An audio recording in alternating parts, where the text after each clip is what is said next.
ಹೇ friends, ಇದು strategic ಮ್ಯಾನೇಜ್ಮೆಂಟ್ದು unit 3. Okay, so capital structure, dividend policy, financial innovations ಮೇಲೆ ಇರುವಂಥ ಟಾಪಿಕ್ಕು. ಇದು ಲಾಸ್ಟ್ ಸೆಮಲ್ಲೂ ನಾನು ನೋಡಿದ್ವಿ, M&M ಅಸಂಪ್ಷನ್ಸು, ಡಿವಿಡೆಂಡ್ ಪಾಲಿಸೀಸು. ಸೊ ಇದ್ರಲ್ಲಿ ಸ್ವಲ್ಪ ಥಿಯರಿಟಿಕಲ್ ಬೇಸಿಸ್ಸು ಮತ್ತೆ ಕವರ್ ಮಾಡಿದ್ದಾರೆ. Okay, so assumptions of M&M ಅಂದರೆ ಮಿಲ್ಲರ್, ಮೊದಲಿಗರ್ ಆ್ಯಂಡ್ ಮಿಲ್ಲರ್ ಅಂತ ನೋಡಿದ್ವಲ್ಲ, ಅವ್ರದ್ದು ಅಸಂಪ್ಷನ್ಸ್ ಏನೇನು. ಓಕೆ, ದೆನ್ ಡಿವಿಡೆಂಡ್ ಪಾಲಿಸಿ ಅಂದ್ರೇನು ಅಂತ ಇದೆ. ಸೊ ಅಸಂಪ್ಷನ್ಸ್ ಆಫ್ M&M ಅಂತ ಬಂದಾಗ, capital market are perfect, information freely available, transaction are costless, securities are infinitely divisible. Okay, so ಇವೆಲ್ಲ ನಮ್ಮದು assumptions of M&M. Capital market are perfect, market perfect ಇದೆ, information ಎಲ್ಲರಿಗೂ ಸಿಗ್ತಾ ಇದೆ, ಟ್ರಾನ್ಸಾಕ್ಷನ್ ಕಾಸ್ಟ್ಲೆಸ್ ಆಗಿದೆ, securities are infinitely divisible, investors are rational, investors are well informed, choose combination of risk and return, investors have homogeneous expectation, right? Homogeneous expectation. Investors hold identical subjective probability distributions about futures operating earnings. Firm can be grouped into equivalent risk classes. There is no corporate income tax. So these are all the assumptions of M&M. Capital markets are perfect. There is no transaction cost. There is no corporate income tax. Then securities are infinitely divisible. Information freely available. All investors are well informed. They are rational. They are homogeneous in expectation. And there is equivalent risk classes. These are all the assumptions of M&M. Fine. Then dividend policy. Dividend policy is nothing but pay out to share ಹೋಲ್ಡರ್ಸ್ಗೆ ಹೇಗೆ pay out ಮಾಡ್ತೀವಿ ಅನ್ನೋದೇ dividend policy ಅಂತ ಹೇಳ್ಬೋದು. Then stable dividend policy, constant dividend policy. Okay, this are the different types of dividend policies. Residual dividend policy. Fine. So dividend ಪಾಲಿಸಿಯಲ್ಲಿ stable dividend policy ಅಂದರೆ steady ಆಗುತ್ತೆ, predictable dividend payouts, long term growth of the company, certainty around the amount and timing. Stable dividend policy ಅಂದರೆ every year 5% ಇರ್ಬೋದು, 10% ಇರ್ಬೋದು, 2% ಇರ್ಬೋದು. Okay, they will pay it as a dividend. This fixed ಇರುತ್ತೆ. Okay, ಅಲ್ಲಿ ಏನಾದರೂ ಇರಲಿ, ಅದು company growth ಹೇಗಾದರೂ ಇರಲಿ, it's dividend is fixed, steady, predictable dividend payouts. Constant dividend policy ಅಂದರೆ percentage of the company's earnings paid. Investors experience full volatility and company earnings. ಇದು constant dividend ಪಾಲಿಸಿಯಲ್ಲಿ ಅರ್ನಿಂಗ್ಸ್ ಮೇಲೆ ಡಿಪೆಂಡ್ ಆಗುತ್ತೆ. ಅರ್ನಿಂಗ್ಸಲ್ಲಿ ಇಷ್ಟು ಪರ್ಸೆಂಟೇಜ್ ಅಂತ ತೆಗೆದುಬಿಟ್ಟು ಡಿವಿಡೆಂಟನ್ನು ಕೊಡುವಂಥದ್ದು. ಇದು ಓವರಾಲ್ ಓಕೆ ಪ್ರಿಡಿಕ್ಟೇಬಲ್. ಒಂದು 5%, 2% ಹಂಗೆ ಕೊಡ್ತೀವಿ ಅಂತಂದರೆ ಇದು ಓವರಾಲ್ ಒಂದು ಇದಿರುತ್ತೆ, long term growth and company. But constant dividend ಪಾಲಿಸಿಯಲ್ಲಿ depends on the earnings paid, percentage of the company's earnings paid, dividend is paid. That investors experience full volatility and company earnings. Then coming to the residual dividend policy. Residual dividend policy is highly volatile. The company paid what's left after the pays for capital expenditure and working capital needs. ಎಲ್ಲ ಮುಗ್ದು ಒಂದು expenditure, working capital expenditure ಇರ್ಬೋದು, capital expenditure ಇರ್ಬೋದು, ಅದನ್ನೆಲ್ಲವನ್ನೂ ತೆಗೆದು ಏನು ಪ್ರಾಫಿಟಲ್ಲಿರುತ್ತೆ, okay, it's nothing but ಪ್ರಾಫಿಟಲ್ಲಿ ಪೇ ಔಟ್ ಮಾಡಿದಾಗ ಅದನ್ನು ನಾವೇನಂತೀವಿ, ರೆಸಿಡ್ಯೂಯಲ್ ಡಿವಿಡೆಂಡ್ ಪಾಲಿಸಿ ಅಂತ ಇರ್ತೀವಿ. So stable dividend policy, constant dividend policy and residual dividend policy. Then determinants of dividend policy. Dividend policy ಯಾವ್ಯಾವ ಫ್ಯಾಕ್ಟರ್ಸ್ ಮೇಲೆ ಡಿಪೆಂಡ್ ಆಗಿದೆ. Okay, there are around 10 factors. Okay, around 10 factors dividend policy depend ಆಗಿದೆ. For example, legal restrictions. Dividend paid out of current profit or past profits after paying the depreciation. Company providing more than 10% dividend to the transfer certain percentage of current year's profit to the reserves. Okay, ಸ್ವಲ್ಪ ರಿಸರ್ವ್ಸನ್ನು ಇಟ್ಕೊಂಡು more than 10% ಡಿವಿಡೆಂಟನ್ನು reserve ಆಗಿ ಇಟ್ಕೊಳ್ಳುತ್ತೆ. ಆಮೇಲೆ ಅದೇನು pay ಮಾಡ್ತಿರ್ತೀವಿ ಅದಕ್ಕೆ ಸ್ವಲ್ಪ legal restrictions ಕೂಡ ಇರುತ್ತೆ. Then desire and type of the share holders ಅಥವಾ ಇನ್ವೆಸ್ಟರ್ಸ್ ಹೇಗಿದ್ದಾರೆ, ವೆಲ್ದಿ ಇನ್ವೆಸ್ಟರ್ಸಾ ಅಥವಾ day to day retired, widow, economically weaker person investors ಇದ್ದಾರಾ. For them we have to meet the day to day expenses. Regular dividends is needed. Wealthy investors ಇದ್ದರು ಅಂತಂದರೆ high income tax ಬ್ರ್ಯಾಕೆಟಲ್ಲಿ ಇರ್ತಾರೆ, low current dividend ಇರುತ್ತೆ, high capital gains ಬಗ್ಗೆ ಜಾಸ್ತಿ focus ಇರುತ್ತೆ. Okay, so wealthy investors. So desired and type of the shareholder is also dependent on the dividend payout. Okay, nature of industries with steady demand for their products, higher dividend payout ratio. Okay, cyclical industries, lower payout ratio. Luxury goods industries ಏನಿರ್ತಾರೆ ಅಲ್ಲಿ cyclical ಅಂದರೆ ಯಾವುದೋ ಒಂದು ಮಂತಲ್ಲಿ, for example A ಸಿಗೆ okay ಸಮರಲ್ಲಿ ಒಳ್ಳೆ product demand ಇರುತ್ತೆ, right. ಆಮೇಲೆ ಇದು ಏನು ನಮ್ಮ ವಿಂಟರ್ ಅಂತ ತಗೊಂಡ್ರೆ ಓಕೆ ಹೀಟರ್ಸ್ಗೆ ಒಳ್ಳೆ ಡಿಮ್ಯಾಂಡ್ ಇರುತ್ತೆ. ಸೊ ಆವಾಗ ಸೈಕ್ಲಿಕಲ್ ಇಂಡಸ್ಟ್ರೀಸ್ ಅಂತ ಹೇಳ್ತೀವಿ. ಸೈಕ್ಲಿಕಲ್ ಇಂಡಸ್ಟ್ರೀಸ್ ಅಂದರೆ ಕೆಲವೊಂದು ಸೀಸನಲ್ಲಿ ಮಾತ್ರ ಅವ್ರದ್ದು ಡಿಮ್ಯಾಂಡ್ ಇರುವಂಥದ್ದು, ಅದಕ್ಕೆ ಲೋವರ್ ಪೇಔಟ್ ರೇಷಿಯೋ ಬೆಟರ್ ಆಗಿರುತ್ತೆ.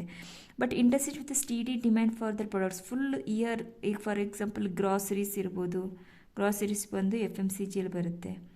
ಓಕೆ, ಸೊ ಅವ್ರು throughout the year steady demand ಇರುತ್ತೆ. ಆವಾಗ ಏನು ಮಾಡ್ತೀವಿ ನಾವು, ಹೈಯರ್ ಡಿವಿಡೆಂಡನ್ನು ಎಕ್ಸ್ಪೆಕ್ಟ್ ಮಾಡ್ಬೋದು. Okay, nature of the industry ಮೇಲೆ ಹೋದಾಗ. Next coming to the age of the company. Age of the company ಅಂದರೆ ಓಲ್ಡ್ ಇದೆಯಾ, ಎಸ್ಟಾಬ್ಲಿಷ್ಡ್ ಕಂಪ್ನೀಸ್ ಇದೆಯಾ. ಓಕೆ, ಲಿಬರಲ್ ಡಿವಿಡೆಂಡ್ಸ್ ಇರುತ್ತೆ. ನ್ಯೂ ಕಂಪ್ನೀಸ್ ಇದ್ದಾಗ ಓಲ್ಡ್ ಆ್ಯಂಡ್ ಎಸ್ಟಾಬ್ಲಿಷ್ಡ್ ಕಂಪ್ನೀಸ್ ಇದ್ದಾಗ ಲಿಬರಲ್ ಡಿವಿಡೆಂಡ್ಸ್ ಇರುತ್ತೆ. New companies ಇದ್ದಾಗ ಲಿಮಿಟ್ ಪೇಔಟ್ ಇರುತ್ತೆ. Retain substantial part of earnings for financing it's future growth. Old and established ಇದ್ದಾಗ ಅಲ್ಲಿ ಇನ್ವೆಸ್ಟ್ಮೆಂಟ್ ಮಾಡೋಕ್ಕೆ ಆಪರ್ಚುನಿಟೀಸ್ ಕಡಿಮೆ ಇರೋದ್ರಿಂದ ಲಿಬ್ರಲ್ ಆಗಿರುತ್ತೆ ಡಿವಿಡೆಂಡ್ಸು. ಬಟ್ ನ್ಯೂ ಕಂಪ್ನೀಸಲ್ಲಿದ್ದಾಗ ಅವರಿಗೆ ರಿಟೈನ್ ಮಾಡ್ಕೋಬೇಕಾಗತ್ತೆ ಫ್ಯೂಚರ್ ಗ್ರೋತ್ಗೋಸ್ಕರ, so limit payout. Okay, then future financial requirements ಬಂದಾಗ highly profitable opportunities with the company. Future financial requirements ಏನಿರುತ್ತೆ, highly profitable opportunities with the company, convince shareholders need for limitation of the dividend to increase the future earnings, stabilize in financial position, if not then pay high dividend. Future financial requirement ಅಂತಂದರೆ ನಿಮಗೆ ಏನಾದರೂ ಫ್ಯೂಚರಲ್ಲಿ ಸ್ಟೇಬ್ಲೈಸ್ ಆಗಬೇಕು, ಅದು ಬೇರೆ ಕಡೆ invest ಮಾಡಬೇಕು ಅಂತಂದಾಗ ನೀವು ಕಡಿಮೆ ಡಿವಿಡೆಂಟನ್ನು ಪೇಔಟ್ ಮಾಡ್ಬೋದು. ಅಥವಾ ಯಾವುದೂ ಪ್ಲ್ಯಾನ್ಸ್ ಇಲ್ಲ ಅಂತಂದರೆ you can go for pay high dividend. Okay, so future financial requirements, highly profitable opportunities with the companies iddaga they will convince the shareholders of for the need of limitation of dividend, then they have to increase the future earnings, then there is a stabilize in the financial position, if not then pay high dividend. Then liquid sources anta bandaga sufficient pay liquid sources sufficient ಆಗಿದ್ರೆ dividend ಅನ್ನು pay ಮಾಡ್ಬೋದು.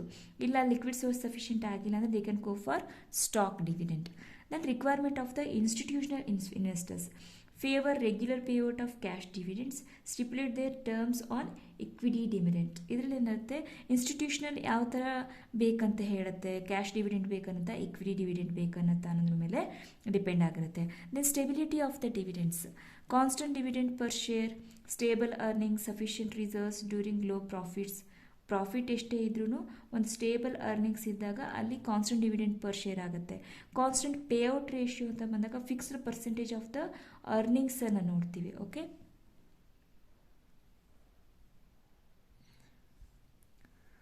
So requirement of the institutional investors ಆಯಿತು. Stability of the dividend, constant low dividend per share plus extra dividend in years of high profits, that is fluctuational earnings ಇದ್ದಾಗ constant low dividend per share ಕೊಡೋದು. Next extra dividend, ಇಲ್ಲಿ profit ಜಾಸ್ತಿ ಆದಾಗ extra dividend ಕೂಡ provide ಮಾಡೋದು. So this are the stability of dividends ಮೇಲೆ depend ಆಗಿರುತ್ತೆ. Then magnitude and trend of earnings depends on the present and past years profits. Earnings of a company fix the upper limits of the demands. Okay, depends on the present and past year's profit. Earnings of a company fix the upper limits on demands.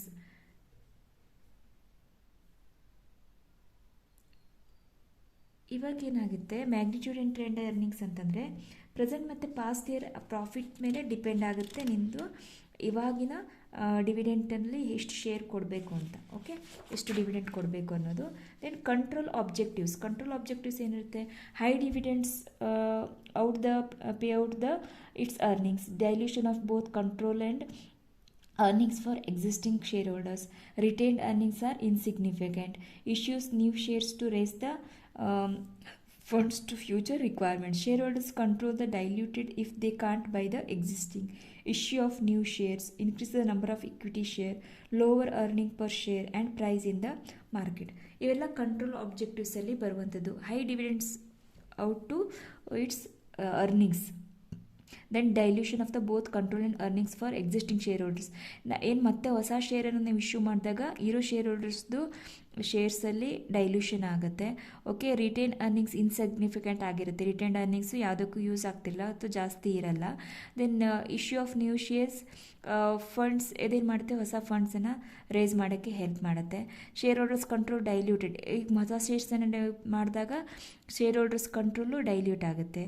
Then issue of new shares, it will increase the number of equity share. So lower earning per share ಏನಾಗುತ್ತೆ, ಕಡಿಮೆ ಆಗುತ್ತೆ. Price in market. Okay, therefore to maintain control of existing shareholders, desirable to declare lower dividends and retain earnings to finance the firm's future requirement. ಅದಕ್ಕೆ ಏನು ಮಾಡಬೇಕಾಗುತ್ತೆ, we need to maintain the control of existing shareholders and we have to retain the earnings for the future requirements. So these are all the determinants which affect the dividend sharing to the shareholders. Determinants of dividend policy: legal restrictions, desire and type of shareholders, okay, nature of industry, then age of the company, future financial requirements, liquid sources, requirement of institutional investors, stability of the dividends, magnitude and trend of the earnings, then control objectives. Then coming to the financial capital structure, that is debt and equity ratio. Financial capital structure: mix of the short term and long term sources of funds used by the firm. Capital structure ಅಂದರೆ long term, short term, debt equity ratio comes under the financial capital structure for it's over all operations and growth. It is made up of debt and equity securities and refers to the permanent financing of a firm. Financial capital structure is known as permanent financing of a firm. Composed of long-term debt, okay, short-term debt, common equity, shareholders funds, preference share capital. ಏನೇನಿರುತ್ತೆ financial ಇದರೊಳಗೆ? ಓಕೆ, financial capital ಸ್ಟ್ರಕ್ಚರಲ್ಲಿ long term debt, short term debt, preference share capital, share holders fund and common equity. Heavily financed by the debt, that is aggressive capital structure ಅಂತ ಹೇಳ್ತೀವಿ. ತುಂಬ ಡೆಟ್ಟಿಂದನೇ ಫೈನಾನ್ಸ್ಡ್ ಆಗಿದ್ದರೆ ಅದನ್ನು aggressive capital structure ಅಂತ ಹೇಳ್ಬೋದು. ದಟ್ ಈಸ್ ಗ್ರೇಟ್ ರಿಸ್ಕ್ ಇರುತ್ತೆ, primary source of ಗ್ರೋತಿಗೆ help ಆಗುತ್ತೆ. Okay, so next coming to the financial innovation. Financial innovation ಅಂದರೆ act of creating and then popularizing new financial instrument as well as financial technologies, institutions, markets to reduce financial constraints, stimulated by unexpected tax or regulatory impulses. Unexpected tax ಇದ್ದಾಗ, regulatory impulses ಜಾಸ್ತಿ ಇದ್ದಾಗ ಹೊಸದು ಯಾವುದೋ ಒಂದು technology, financial ಟೆಕ್ನಾಲಜೀಸನ್ನು ತೊಗೊಂಡು ಬಂದು ಅದನ್ನು popularise ಮಾಡೋದಕ್ಕೆ ಫೈನಾನ್ಷಿಯಲ್ ಇನೋವೇಷನ್ ಅಂತ ಹೇಳ್ತೀವಿ.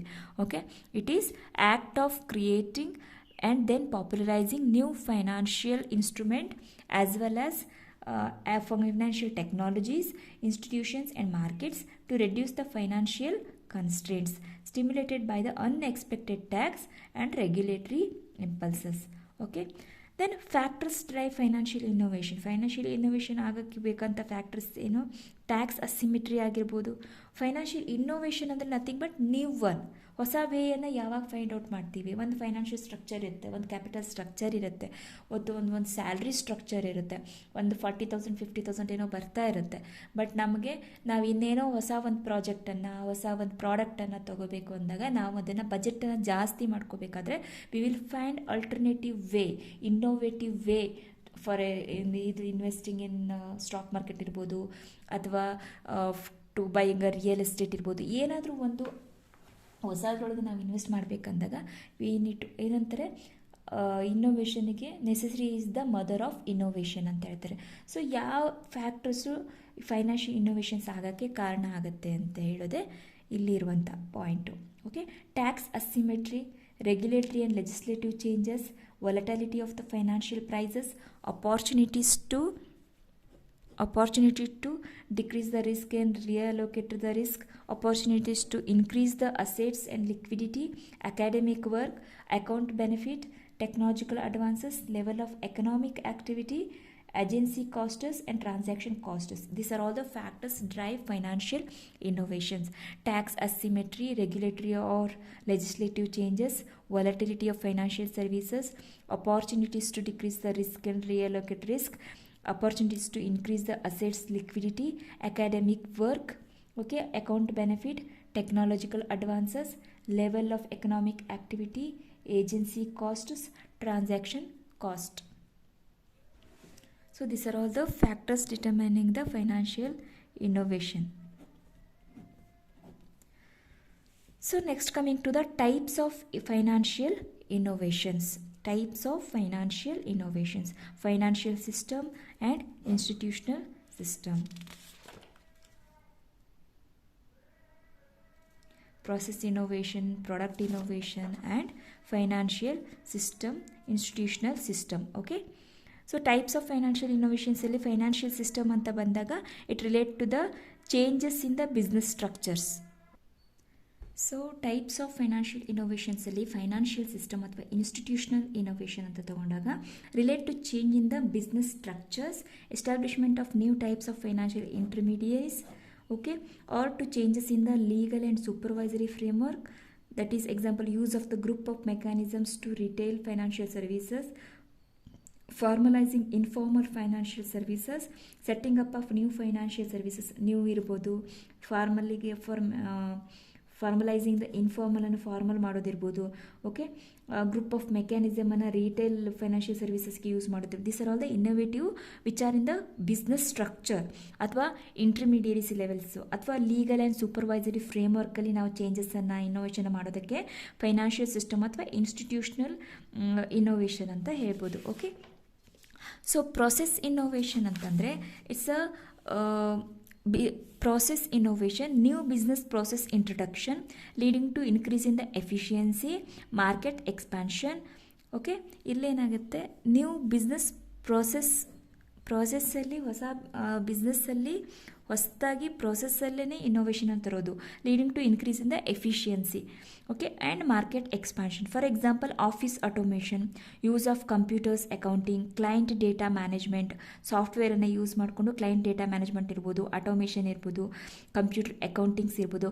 ದೀಸ್ ಆರ್ ಆಲ್ ಪ್ರೋಸೆಸ್ಸಲ್ಲಿ ಏನಾದರೂ ಇನ್ನೋವೇಷನ್ ಮಾಡಿ ಎಫಿಷಿಯನ್ಸಿಯನ್ನು ಇನ್ಕ್ರೀಸ್ ಮಾಡಿ ಮಾರ್ಕೆಟ್ ಎಕ್ಸ್ಪಾನ್ಷನನ್ನು ಮಾಡೋದಕ್ಕೆ ಏನಂತೀವಿ, ಪ್ರೊಸೆಸ್ ಇನ್ನೋವೇಷನ್ ಅಂತ ಹೇಳ್ಬೋದು. Then product innovation is a introduction of new credit, deposit, insurance, leasing, hire purchase ಎಕ್ಸೆಟ್ರಾನ ಯೂಸ್ ಮಾಡಿಕೊಂಡು ಪ್ರಾಡಕ್ಟ್ ಇನ್ನೋವೇಷನ್ ಮಾಡೋದು. So to improve the efficiency, respond better to changes in the market demand. Okay, market ಡಿಮ್ಯಾಂಡಿಗೆ ತಕ್ಕಾಗೆ ನಾವು ಚೇಂಜಸ್ಗೆ ತಕ್ಕಾಗೆ respond ಮಾಡೋದು ಮತ್ತು ಎಫಿಷಿಯನ್ಸಿಯನ್ನು ಜಾಸ್ತಿ ಮಾಡೋಕ್ಕೋಸ್ಕರ we need to do introduction of new credit or deposit, insurance, leasing, hire purchase ಇವೆಲ್ಲ ಇನ್ನೋವೇಟ್ ಮಾಡೋದಕ್ಕೆ ನಾವು ಪ್ರಾಡಕ್ಟ್ ಇನ್ನೋವೇಷನ್ ಅಂತ ಹೇಳ್ತೀವಿ. So there are financial institutional innovation, process innovation and product innovation. Fine. Then categories of financial innovation ಅಂತ ಕೇಳ್ಬೋದು. Categories of financial innovations ಅಂತಂದರೆ consumer type ಇನ್ಸ್ಟ್ರೂಮೆಂಟ್ಸಲ್ಲಿರ್ಬೋದು. Okay, consumer type instruments, ಇದರೊಳಗೆ ಏನೈತೆ variable life, LIC policy, money market, mutual fund ಇವೆಲ್ಲ ಏನು ಬರುತ್ತೆ consumer type ಇನ್ಸ್ಟ್ರೂಮೆಂಟಲ್ಲಿ ಆದಂಥ ಇನ್ನೋವೇಷನ್. ದೆನ್ ಸೆಕ್ಯೂರಿಟೀಸ್ ಅಂತ ಬಂದಾಗ zero coupon bond, index linked gilts, okay, ಆಮೇಲೆ ಇಂಡೆಕ್ಸ್ ಲಿಂಕ್ಡ್ ETFs ಇವೆಲ್ಲ ಏನು ಬಂದಿದೆ, ಇವೆಲ್ಲ security related. Then derivative securities ಬಂದಾಗ ಆಪ್ಷನ್ಸ್ ಆ್ಯಂಡ್ ಫ್ಯೂಚರ್ಸ್ ಬಂದಿದ್ದು ಇನ್ನೋವೇಷನು. ಪ್ರೊಸೆಸ್ ಅಂತ ತಗೊಂಡಾಗ shelf registration process, screen based trading ಇವೆಲ್ಲ ಪ್ರೊಸೆಸ್ಸಲ್ಲಿ ಆದಂಥ innovations. Then creative solution to the financial problems ಅಂತಂದಾಗ project financing, leveraged buyouts, okay, leveraged buyouts ಇವೆಲ್ಲ ಏನಿರುತ್ತೆ, ಇದು creative solution to the financial problems. This are the categories of the financial innovations. Okay, consumer type instruments, securities, derivative securities, process and creative solution to the financial problem. These are the categories. Adénide na problem innovation with the types of financial innovation. Okay, so next coming to the financial innovation in India. Financial innovation ಇಂಡಿಯಾದಲ್ಲಿ ಯಾವ್ಯಾವ ಥರ ಆಯಿತು, principal motivating factors, left ಸೈಡಲ್ಲಿರೋದೆಲ್ಲ ನಾವು motivating factor ಅಂತ ತೊಗೋಬೋದು, ಈ right ಸೈಡಲ್ಲಿರೋದನ್ನು ನಾವು innovation ಅಂತ ತೊಗೋಬೋದು. ಯಾವ್ಯಾವ ಥರ ಇನ್ನೋವೇಷನ್ ಆಯಿತು. For example principal motivating factor ಬಂದಾಗ ಪರ್ಸ್ಯೂಡ್ ವೊಲಟಿಲಿಟಿ ಆಫ್ ಇಂಟ್ರೆಸ್ಟ್ ರೇಟ್ಸಲ್ಲಿ ವೊಲಟಿಲಿಟಿ ಇರೋದ್ರಿಂದ ಏನೇನಾಯಿತು, ಏನೇನು ಇನ್ನೋವೇಷನ್ ಆಯಿತು. Puttable and callable bonds, interest rates, caps, floors, collars ಎಲ್ಲ ಬಂತು. Interest rate caps, floors, collars, interest rate swaps, forward rate agreements, floating rate bonds, money market, mutual fund. Friends ಇದ್ರಲ್ಲಿ ತುಂಬ ಇದು ಮಾಡ್ಕೊಳ್ಳೋದಿಲ್ಲ. ಫೈನಾನ್ಷಿಯಲ್ ಇನ್ನೋವೇಷನ್ಸ್ ಇನ್ ಇಂಡಿಯಾ ಅಂತ ಕೇಳಿದಾಗ ಯಾವ point ನಿಮ್ಗೆ ನೆನಪಾಗುತ್ತೆ ಅದನ್ನು ಬರಿಬೋದು. ನೀವು ಎಲ್ಲನೂ ನೋಡಿದಾಗ ಇಷ್ಟೊಂದು ನೆನ್ಪಿಟ್ಕೋಬೇಕಾ ಅನ್ನೋ ಥರ ಏನಿಲ್ಲ.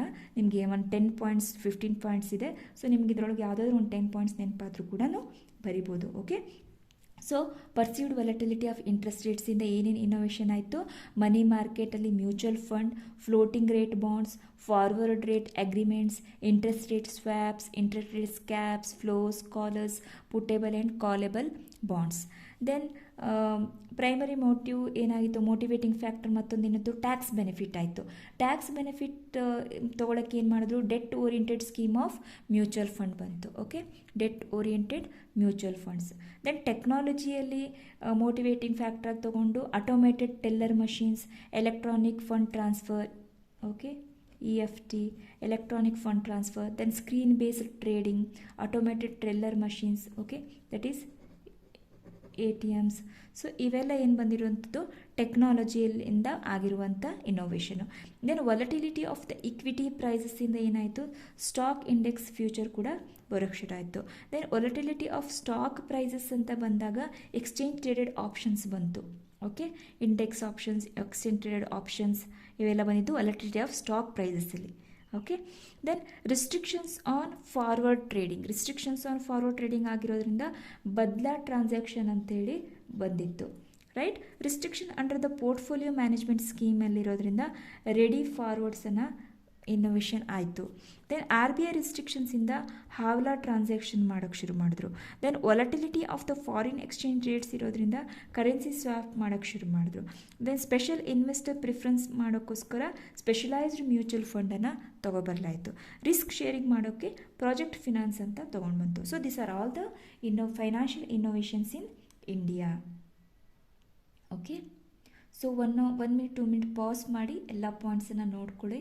It's very important topic in financial innovation. Okay, 5 marks 10 marks ಎಲ್ಲೂ ಕೂಡ ಕೇಳ್ಬೋದು.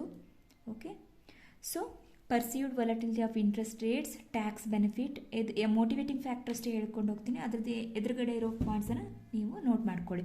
Perceived volatility of interest rates, tax benefit, technology, volatility in equity prices, volatility in stock prices, restriction on forward trading, okay, restrictions under the portfolio management scheme, RBI restrictions, volatility of foreign exchange rates, special investor preferences, risk sharing. These are all the financial innovations in India. Hey friends, this completes Unit 3. Okay, strategic financial ಮ್ಯಾನೇಜ್ಮೆಂಟಲ್ಲಿ Unit 3 complete ಆಗುತ್ತೆ. Next ವಿಡಿಯೋದಲ್ಲಿ ನಾವು strategic financial management Unit 4 ನೋಡೋಣ. Okay, financial engineering ಬಗ್ಗೆ ನೋಡೋಣ. Right friends, all the best for exams. Okay, ಏನಾದರೂ doubts ಇದ್ದರೆ please comment ಮಾಡಿ, ಹಾಗೆ ಶೇರ್ ಮಾಡ್ಕೊಳ್ಳಿ. ಯೂಟ್ಯೂಬಲ್ಲಿ ಸಬ್ಸ್ಕ್ರೈಬ್ ಆದರೆ ನಾನೀಗ ಅಪ್ಡೇಟ್ ಮಾಡ್ತಾ ನಿಮಗೂ ಕೂಡ ಇನ್ಫಾರ್ಮೇಷನ್ ಬರುತ್ತೆ ಹೊಸ ವೀಡಿಯೋಸು ಅಪ್ಲೋಡ್ ಆದಾಗ. ರೈಟ್, ಇನ್ನೇನಾದರೂ ಡೌಟ್ಸ್ ಇದ್ದರೆ ಕಮೆಂಟ್ ಮಾಡಿ.